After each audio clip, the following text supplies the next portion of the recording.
Bismillahirrahmanirrahim. Assalamualaikum warahmatullahi wabarakatuh.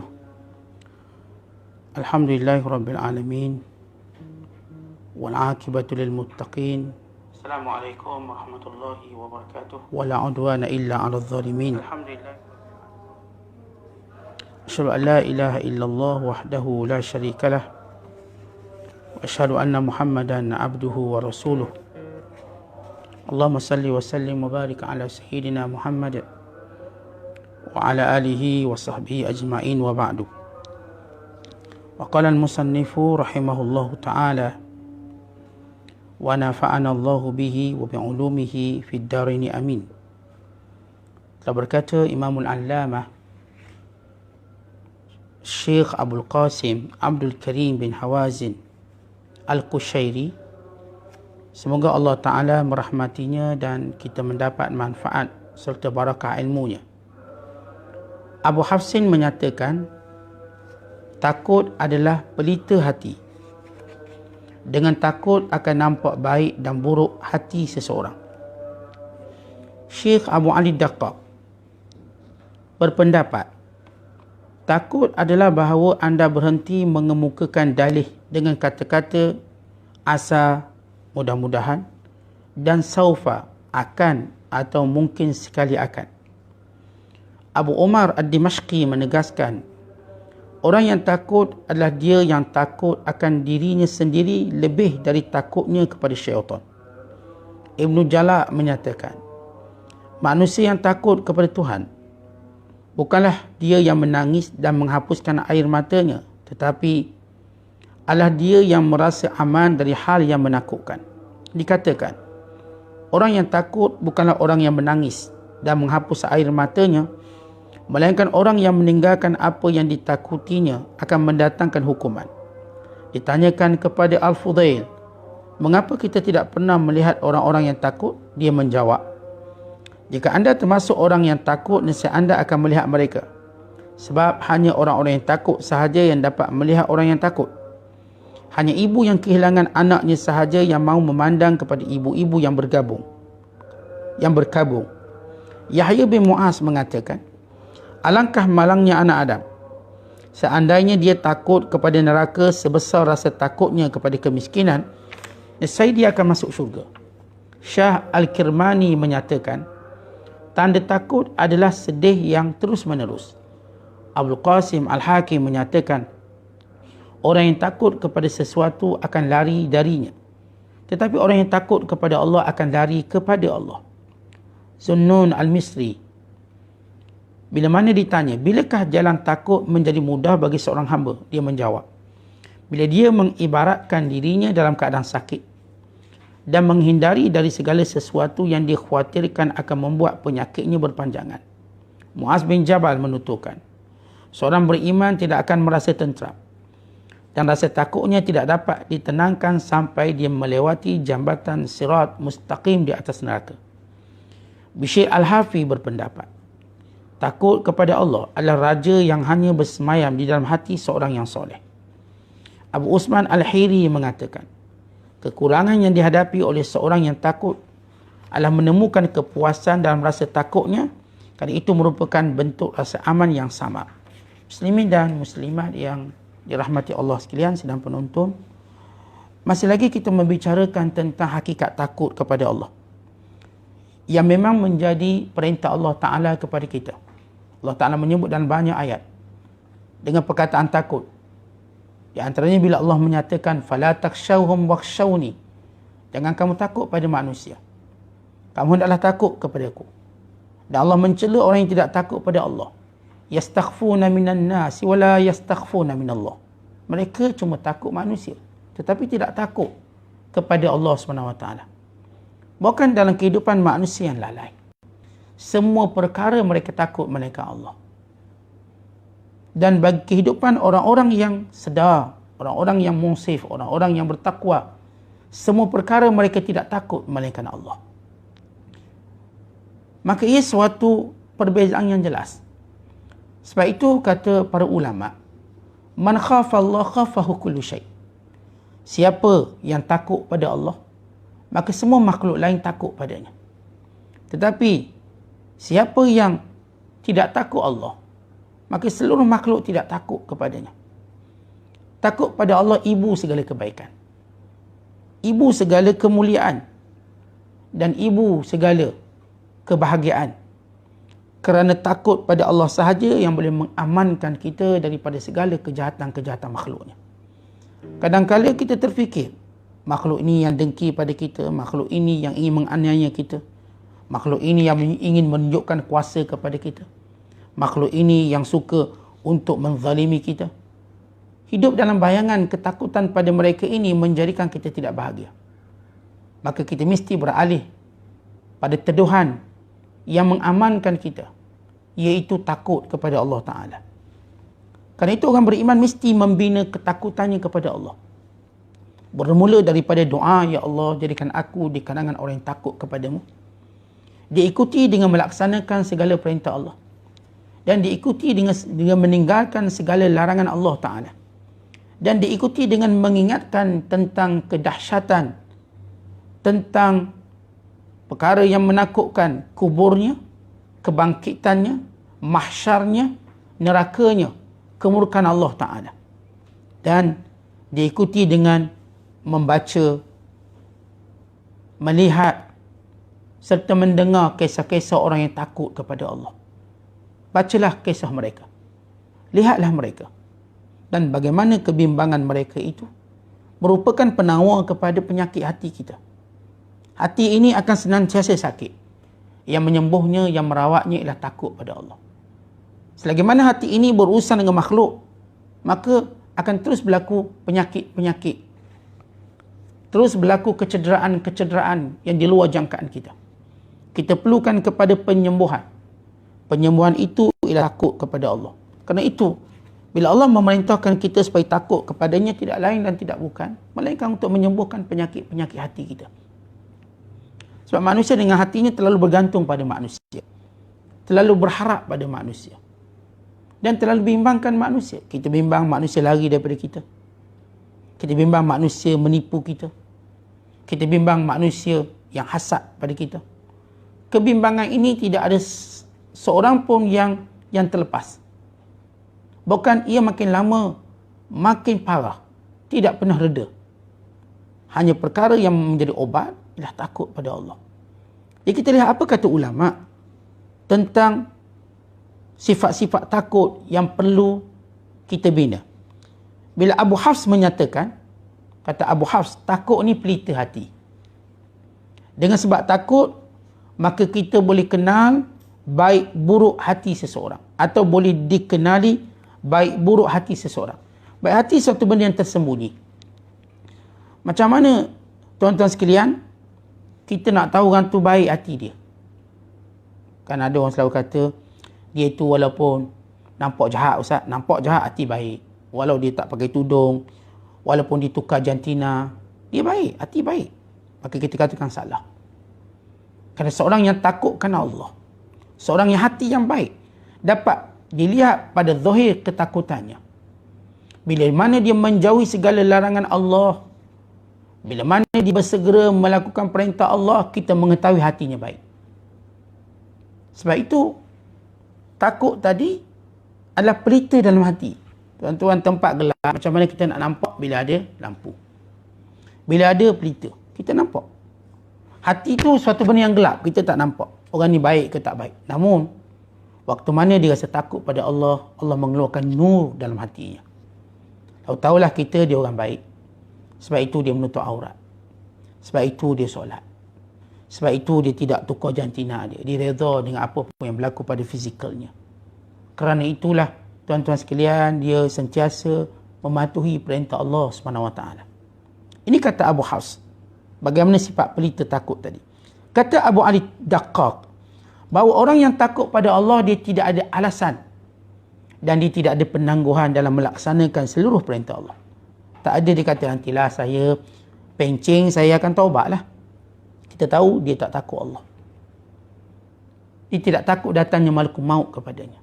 Dia tak takut datangnya kematian mengejut. Dia kata, nantilah saya kalau balik kampung baru jadi baik, kat bandar tak boleh jadi baik. Orang yang menyebut tempoh, dalih, dan pelbagai alasan untuk tidak mahu mengubah diri mereka. Dan tahu bahawa dalam hati mereka tidak ada rasa takut pada Allah. Kerana seorang yang takut pada Allah, dia tak menunggu tempohnya.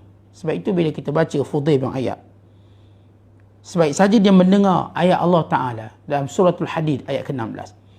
Alam ya'ni lillazina amanu an takhsha'a qulubuhum li dzikrillah wa ma nazala minal haqq. Apakah belum sampai hati manusia, hati orang beriman untuk takut kepada Allah, untuk khusyuk kepada Allah, untuk sentiasa mengingati Allah dan menerima kebenaran? Sebaik sahaja dia mendengar ayat ini, dia pun jatuh.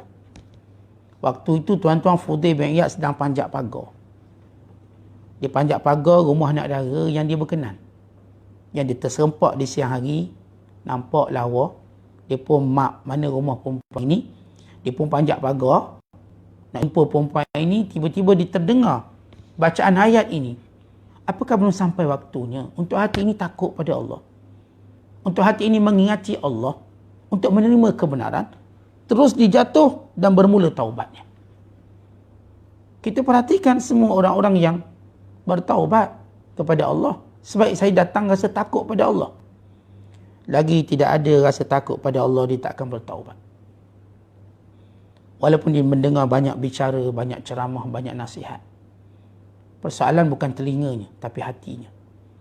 Bila hatinya tidak rasa takut, dia tak akan kembali pada Allah. Hatinya tidak merasa bimbang akan kesalahan, dia selama-lamanya tidak akan bertaubat.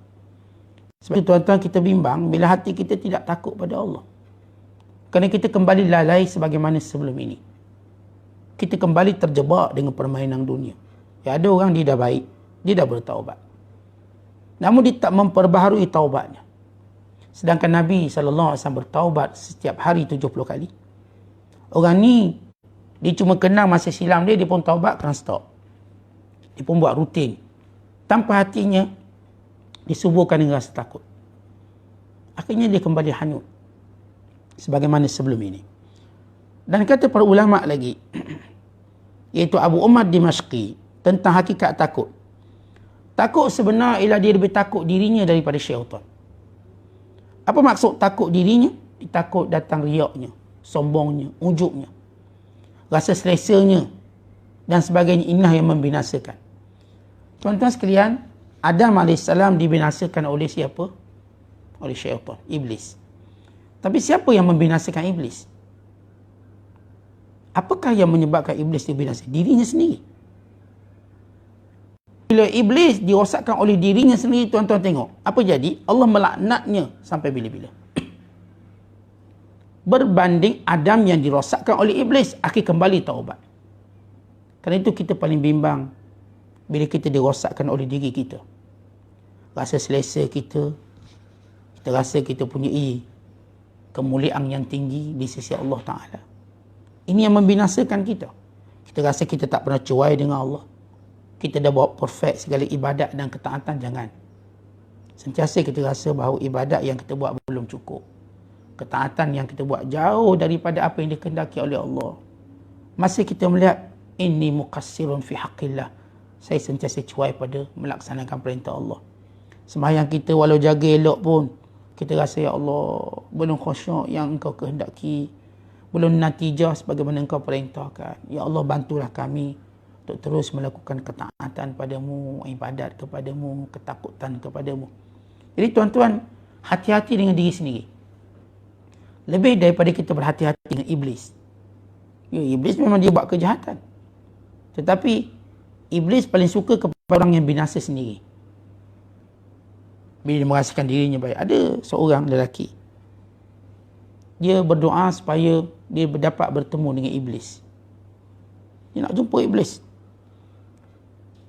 Kenapa dia nak bertemu iblis? Sebab dia mula rasa dirinya macam, oh, okey, aku sudah boleh lawan iblis.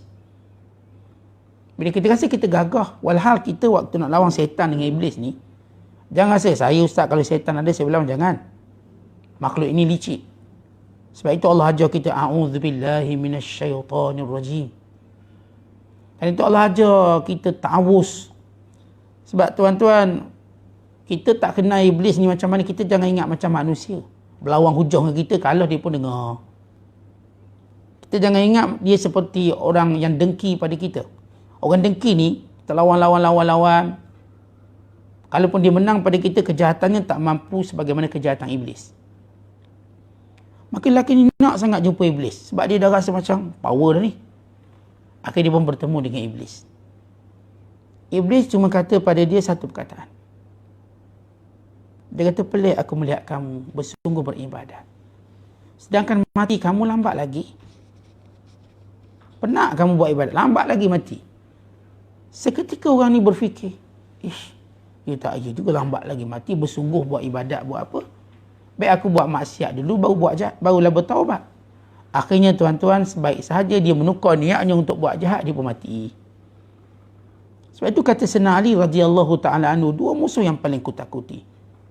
Tulul amal wa tiba'ul hawa. Panjang angan dan mengikut hawa nafsu.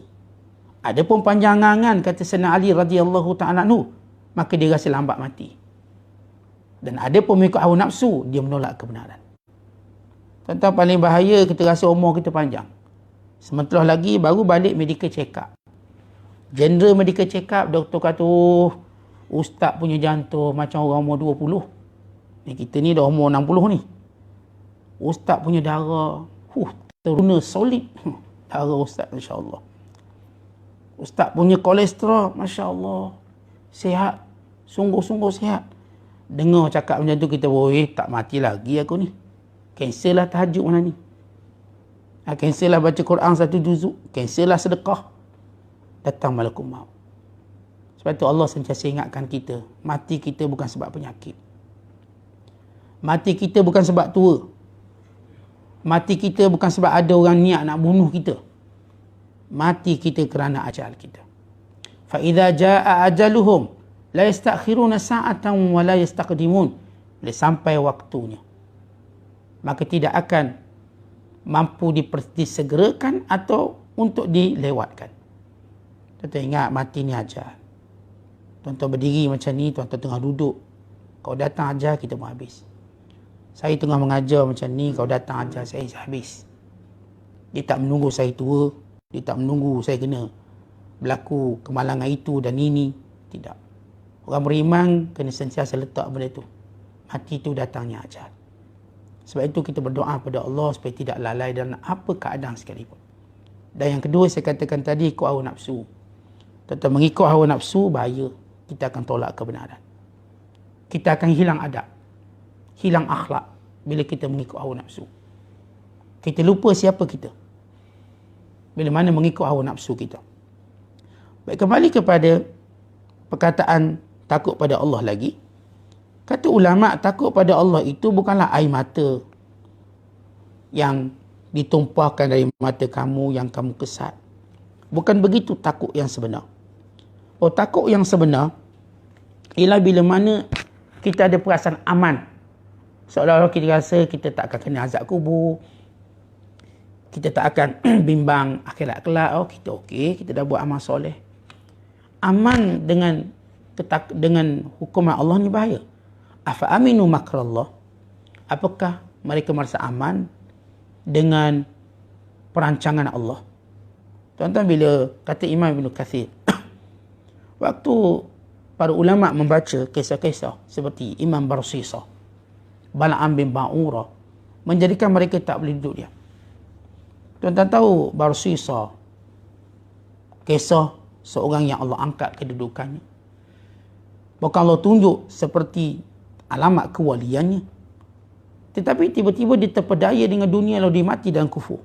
Barsisah. Kisah bagaimana Barsisah dia mampu mendidik anak muridnya punya ilmu keyakinan sehingga mereka mampu berjalan di atas air. Kena yakin pada Allah. Ini Barsisah. Akhirnya dia terpedaya dengan mainan nafsunya. Terperangkap dengan cinta kepada terperangkap dengan keinginannya untuk menjadi lebih, minum arak, berzina, kemudian membunuh, kemudian ditangkap, disalib, kemudian dia menyembah iblis. Ini Barsisah. Yang kedua, Bal'am bin Ba'ura, menjadi murid Nabi Musa, menghafal kitab Taurat. Dan waktu mana dia mengajar, penuh orang datang mendengarnya. Mula dia merasakan kedudukannya lebih tinggi pada Musa. Sehingga datang raja yang zalim, memintanya supaya memusuhi Musa. Walau Musa untuk guru dia, supaya doa pada Allah, jangan bagi Musa masuk ke Baitul Maqdis. Maka Bala'am bin Ba'urah kerana harta, kerana pangkat, dan kerana dorongan isterinya memainkan peranan menghasut dia. Akhirnya dia mendoakan. Dia pergi naik kaldai, pergi ke satu tempat jauh, dia bermunajat pada Allah. Setiap kali dia berkata, ya Allah, sesatkan Nabi Musa, maka lidahnya terbelit. Demikian dia cuba melakukannya beberapa kali, sehinggalah dia ditimpa dengan kehinaan dan kematian. Dua cerita ni tuan-tuan, menakutkan semua ulama, sehingga mereka tak pernah rasa aman. Boleh saja seorang tadi sesudah mendapat hidayah ditukarkan hidayah. Boleh saja seorang tadi sesudah dimulia dengan ketaatan berduka menjadi maksiat. Tuan-tuan, dia punya paparan dalam sejarah begitu banyak. Sebab itulah mereka begitu takut. Abu Bakar As-Siddiq radhiyallahu ta'ala anhu, di sebalik kelebihan dia bernama As-Siddiq, dia tak pernah rasa aman dirinya. Pernah satu ketika Abu Bakar keluar, dia melihat seekor burung yang terbang yang singgah di sebatang pokok. Apa kata Abu Bakar As-Siddiq radhiyallahu ta'ala anhu? Dia kata, tuba laka ya tayr, tatiru fataqa'u ala syajar, summa ta'kulu minas thimar, summa tatiru laisa alaika hisab wala azab. Untungnya kamu wahai burung, kamu terbang, kamu singgah mana-mana pokok kamu nak singgah. Kemudian kamu makan buah-buahannya, kemudian kamu kembali bebas terbang, sedangkan kamu tak dihisap dan kamu tidak diazab. Untung kamu. Kamu boleh makan, kamu boleh bebas dan kamu tak kena hisap. Ya laitani kuntu mislak. Kalaulah aku jadi macam kamu wahai burung. Ini kata Abu Bakar. Yang Nabi SAW memuji imannya, Nabi memuji segala kelebihan kebaikan Abu Bakar. Dan sepakat umat ini bahawa orang yang paling mulia sesudah Rasulnya Nabi kita Muhammad SAW ialah Abu Bakar As-Siddiq. Sepakat. Tak ada khilaf dalam masalah ini. Tapi apa kata Abu Bakar? Ya laitani kuntu mislak. Mudah-mudahan aku cuma seekor burung. Wallahi lawadittu anni kuntu syajaratan ila janibit tariq famarra alayya ba'id fa'akhadhani fa'adkhalani falakani summa azdarani summa akhrajani ba'ran walam akun bashara. Abu Bakar radhiyallahu ta'ala anhu kata lagi, aku ingin kalau sekiranya aku cumalah menjadi pokok di tepi jalan, lalu datang unta lalu memakanku, memasukkanku dalam perutnya, mengunyahkan aku, menghadamkan aku, kemudian mengeluarkan aku sebagai tahi. Tidak perlu aku jadi manusia. Tuan-tuan, macam tu Abu Bakar punya takut. Walau dia sahabat, dia kata, ya Allah, takutnya padamu sehingga kalaulah aku cuma jadi tahi unta kan bagus. Aku cuma satu pokok, unta lalu makan aku, kunyah aku, hadam aku dalam perut, kemudian keluarkannya sebagai tahi. Mudah-mudahan aku cuma jadi tahi tu. Ya Allah, bagaimana dia tak pernah melihat. Dia tak pernah rasa aman dengan kedudukan dia. Walau dipuji oleh Nabi SAW. Kita tuan-tuan tak ada orang puji pun, kita syok sendirilah. Tok guru kita pun tak puji kita. Kita dah syok rasa macam hebat. Mereka ni Nabi puji. Nabi SAW menyebut kelebihan mereka, namun ia tidak pernah merasakan diri mereka aman. Uthman bin Affan, dia pergi kat kubur, dia menangis. Sehingga basah jangguknya. Tuan-tuan, kalau kita tanya pernah tak kita nangis basah janggut kita? Kalau lelaki lah. Kalau perempuan pernah tak nangis basah tudung dia? Lalu orang tanya, wahai Amirul Mukminin, kenapa kamu menangis? Kata beliau, lau annani, bila beliau menangis di kubur, beliau berkata, innal qabr awal manzilin min manazil akhirah. Sesungguhnya kubur ini persinggahan pertama sebelum ke akhirat. Kalau selamat, maka selepas itu selamat. Tapi kalau tak selamat, selepas itu begitu dahsyat. Tuan-tuan, nangis dia sampai basah janggut. Takut kubur ni. Walhal Rasulullah telah menamakan dia sebagai syahid. Rasulullah SAW telah berkata, ma darra Uthman ma fa'ala ba'da hadha. Ma fa'ala ba'da al-yawm. Uthman tidak akan ada apa pun yang beri mudarat kepadanya sesudah sifatnya yang pemurah ini. Nabi SAW kata begitu, tak akan kena apa-apa Uthman bin Affan. Maksudnya aman daripada kemurkaan Allah. Namun dia sendiri tak pernah rasa. Tapi kita tuan-tuan tak ada jaminan, dah rasa macam okey.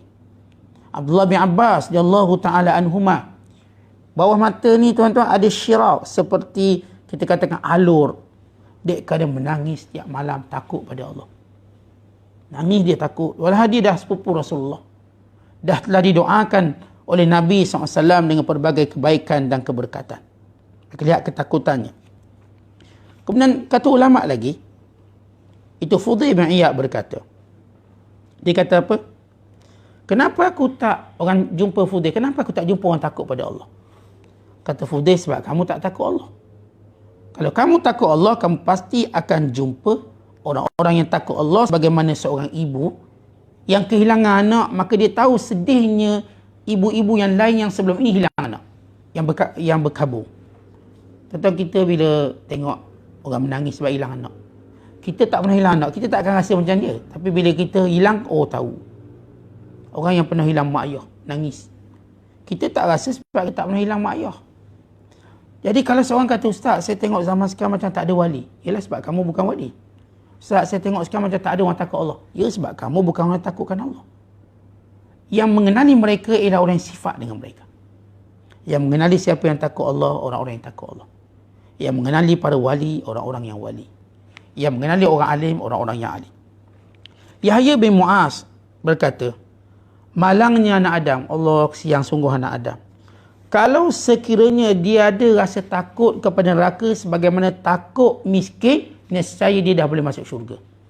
Tuan-tuan sekalian, kita takut tak miskin? Takut. Kita takut tak neraka? Takut. Mana lebih besar? Mana lebih besar? Kalau takut kita pada miskin lebih besar, kita belum selamat. Aneh tuan-tuan, kita banyak takut benda-benda duniawi. Tapi bila menyentuh ukhrawi, takut kita cuma di bibir, bukan di hati. Akhirnya kita lihat dalam tindakannya tak bersungguh-sungguh buat akhirat. Tapi bersungguh-sungguh mengejar dunia. Yang duk kejar dunia kenapa? Takut miskin. Tapi kenapa tak kejar akhirat? Takut tak neraka? Takut. Tapi tak macam takut miskin. Dan sebab itu kita nilai balik rasa takut kita. Dan kita nak subuh takut yang sebenar. Kerana itu kita doa kepada Allah supaya Allah kurniakan ketakutan yang sebenar kepada Allah. Ketakutan yang menyelamatkan kita daripada kemurkaannya. Ketakutan yang menyelamatkan kita dari sebarang perkara yang merosakkan diri kita. Sekadar itu perkongsian kita, mudah-mudahan memberi manfaat. Wallahu a'la wa a'lam bissawab. Assalamualaikum warahmatullahi wabarakatuh.